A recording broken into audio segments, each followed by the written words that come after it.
Hello all learners and all dear students. Today I will discuss with you about suspension which can be taken orally also. तो आज हम यहाँ पे orally intake करने वाले suspension के topic को discuss करने वाले हैं and also you will get to know about the introduction of related to it and formulation components.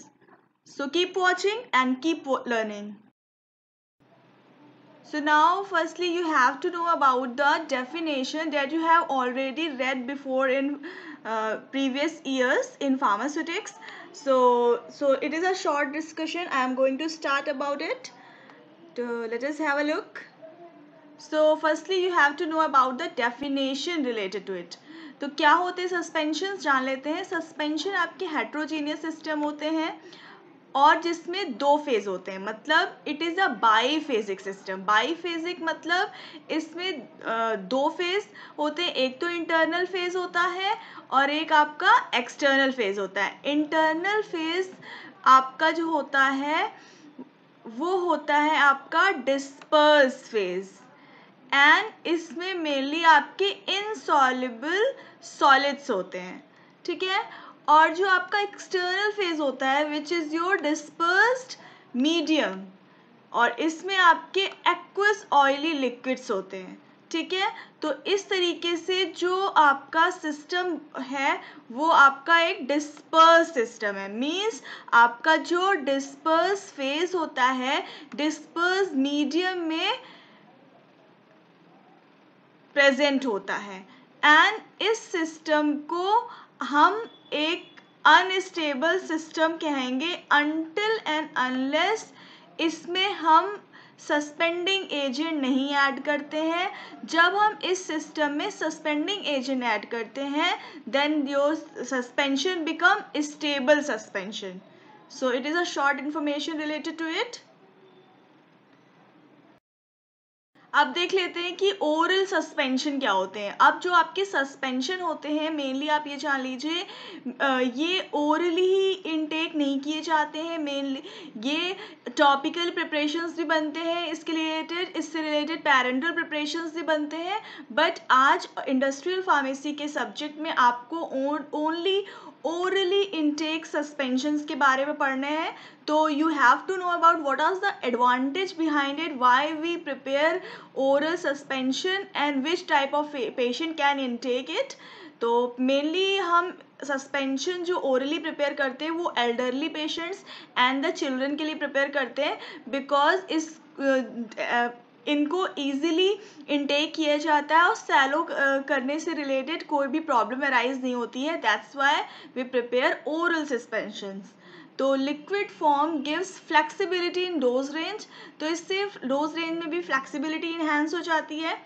और मेजॉरिटी ऑफ जो एक्वस सस्पेंशंस होते हैं मेनली वो फ्लेवर्ड एंड स्वीटेंड होते हैं. सो पेशेंट एक्सेप्टेंस की टेंडेंसी बढ़ जाती है. और अब हम यहाँ पे देख लेते हैं some examples related to it. Mainly जो आपके ओरल सस्पेंशन है बेसिकली बहुत टाइप की कैटेगरी के एक्शंस के रिलेटेड बनाए जाते हैं. तो उसमें फर्स्ट कैटेगरी आती है anti acid suspension, anti bacterial oral suspension, analgesic oral suspension, anthelmintic oral suspension, anti convulsant oral suspension and the antifungal oral suspensions. So these are some categories which are present in the market related to based on category. So here you can see the some marketed preparation in this picture. So now here you can see what are the different advantages and disadvantages of suspensions. तो देख लेते हैं क्या होते हैं. Advantages की बात करें suspension can improve chemical stability of some drugs. उसका एग्जाम्पल है प्रोकेन पेनिसिलिन जी. नेक्स्ट हम देख लेते हैं जो सस्पेंशन होता है उसका रेट ऑफ बायोबिलिटी के बारे में देख लेते हैं. तो सस्पेंशन का rate of बायोबिलिटी another dosage form से आप देख सकते हैं हाई होता है. तो कंपेयर करते हैं कैप्सूल से, कंप्रेस टैबलेट से एंड कोटेड टैबलेट से. तो सस्पेंशन का हाई होता है और सबसे ज़्यादा हाई होता है सॉल्यूशंस का. ठीक है. अब हम देख सकते हैं duration and onset of action can be control. Onset of action and duration को कंट्रोल किया जा सकता है, जैसे प्रोटामीन, जिंक, इंसुलिन सस्पेंशन की बात करें तो ये आपका एक पैरेंटल प्रिपरेशन है। नेक्स्ट हम देख सकते हैं suspension can mask the unpleasant taste. Suspension जो होता है अनप्लीजेंट टेस्ट को मास्क कर सकता है, मतलब अगर किसी भी एपीआई का बिटर इन टेस्ट है तो उस टेस्ट को मास्क कर सकते हैं, लाइक क्लोरमफेनिकॉल। अब डिसएडवांटेजेस देख सकते हैं। तो सस्पेंशन जो होते हैं मेनली सेडिमेंटेशन उसका जल्दी हो जाता है, तो इसलिए फिजिकल स्टेबिलिटी की एक ये प्रॉब्लम है, और ये बल्कि इन नेचर होते हैं, मीन्स इनकी bottles in comparison to the tablet carry करने में प्रॉब्लम होगी, बिकॉज इनको हम पैकेजिंग करने के लिए बॉटल्स जैसे कंटेनर यूज़ करते हैं, जो ट्रांसपोर्टेशन में थोड़े से टाइम में ट्रांसपोर्टेशन की प्रॉब्लम कॉज करेगा। मीन्स इनको एक प्लेस से दूसरे प्लेस ले जाने के लिए you need some extra efforts in comparison to the tablet. Sufficient care can be taken during handling. Means आपको पता है कि जो पैकेजिंग होती है सस्पेंशन की, मेनली अगर हम ओरल सस्पेंशन की बात करते हैं, पैकेजिंग उनकी, या फिर हम पैरेंटल की बात करते हैं, वायल्स और एम्प्यूल में पैक किए जाते हैं, तो वो ग्लास के बने होते हैं, ग्लास का नेचर होता है फ्रेगाइल इन नेचर। तो अगर हम हैंडल प्रॉपर नहीं करेंगे और मे बी अगर वो गिर जाते हैं ऐसे प्रिपरेशंस, तो bottle can be break. So it is a one type of disadvantage you can say. It is difficult to formulate, formulation में भी टाइम कंज्यूमिंग है। सो नेक्स्ट हम देख सकते हैं यूनिफॉर्म एंड एक्यूरेट डोज में not be achieved just because it's liquid preparations. And अगर किसी डॉक्टर ने प्रिस्क्राइब किया है किसी पेशेंट को, तो अगर पेशेंट ने 1 टेबल स्पून बोला है, तो जो सभी का टेबल स्पून जो होता है डैट कैन बी डिफरेंट, किसी का लार्ज हो सकता है, किसी का स्मॉल हो सकता है, या फिर 1 कैप बोला गया तो फिर ये भी वेरिएट करेगा from one two another patient, because dose uniformity नहीं रहेगी जिससे वेरिएशन अराइज होगी। तो this is the advantage and disadvantages of suspensions. Next हम देख लेते हैं क्या होते हैं फॉर्मुलेशन कंपोनेंट्स, या फिर जो इंग्रेडिएंट्स यूज़ होते हैं पर्टिकुलरली सस्पेंशन बनाने में, उनके बारे में अब हम यहाँ पे देखेंगे। तो सबसे पहले हम सस्पेंडिंग एजेंट्स की बात करते हैं। सस्पेंडिंग एजेंट वो होते हैं जो मेनली सस्पेंशन में स्टेबिलिटी प्रोवाइड करते हैं, एंड इसका अनदर फंक्शन है it also impart the viscosity to the solution. Suspending agents को हम हाइड्रोफिलिक कोलॉइड्स भी कहते हैं। तो इसके एग्जाम्पल से देख सकते हैं sodium alginate, methyl cellulose, hydroxy ethyl cellulose. Next है hydroxy propyl cellulose, hydroxy propyl methyl cellulose. तो these are some examples of suspending agents. Next हम देख सकते हैं what are the wetting agents. Wetting agents are easily wetted by water. तो इनके example देख सकते हैं surfactants, hydrophilic colloids, bentonite, Veegum, methyl cellulose, glycerine, polyethylene glycol. These are the wetting agents. Now हम देख सकते हैं buffers. Buffers are the material which when dissolve in the solvent will resist any change in pH. अगर हम इनको add करते हैं solution में तो ये पीएच चेंज को रेजिस्ट करते हैं। तो सस्पेंशन का जो पीएच लेवल होता है मेनली 7.4 to 8.4 होता है। तो इनके एग्जाम्पल्स देख लेते हैं carbonates, citrates, gluconates, phosphate. So these are some examples. So next है आपका सर्फेक्टेंट देख लेते हैं। तो सर्फेक्टेंट्स क्या होते हैं मेनली ये जान लेते हैं। सर्फेक्टेंट्स क्या करते हैं, डिक्रीज करते हैं interfacial tension between the drug particles and the liquids. तो generally we use non ionic surfactants. अब हम देख लेते हैं मेनली सबसे ज़्यादा पॉलीसॉर्बेट 80 यूज होता है इन सस्पेंशन प्रिपरेशन। अब हम देख लेते हैं हाइड्रोफिलिक कोलॉइड्स। हाइड्रोफिलिक कोलॉइड्स में अकेशिया, ट्रागाकैन, एल्जिनेट्स एंड ग्वारगम इनका यूज़ होता है। अब ग्वारगम की पिक्चर आप यहाँ देख सकते हैं। अब हम देख लेते हैं what are different solvents we use in suspension preparation.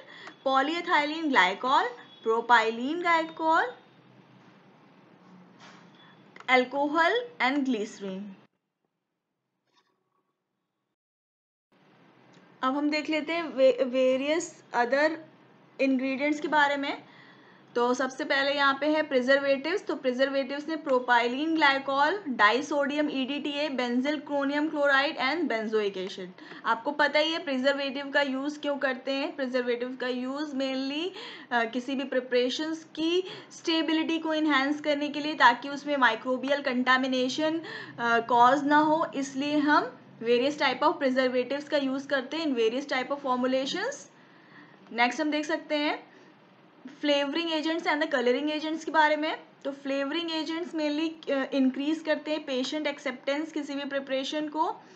तो उसमें आपके तो इसमें हम यूज करते हैं acacia, ginger, anise oil, glucose, spearmint oil, thymine oil.